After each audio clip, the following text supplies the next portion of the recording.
కూటమి ప్రభుత్వం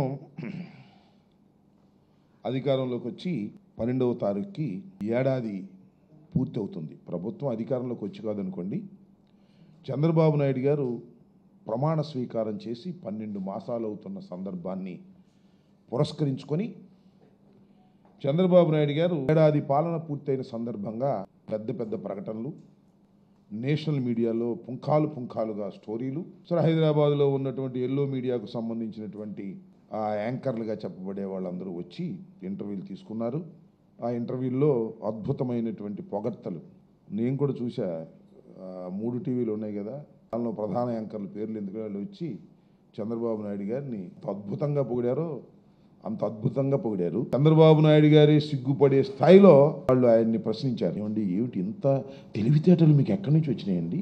ఇంత అద్భుతమైన పరిపాలన మీరు ఎలా చేశారండి? ఆ మాటలు వింటుంటే నాకే చాలా ఆశ్చర్యం వేసింది. చాలా మ్యాచ్ ఫిక్సింగ్గా కొట్రా డప్పా అన్నట్టుగా డప్పు కొట్టుకునే కార్యక్రమాలు అద్భుతంగా చేశారు.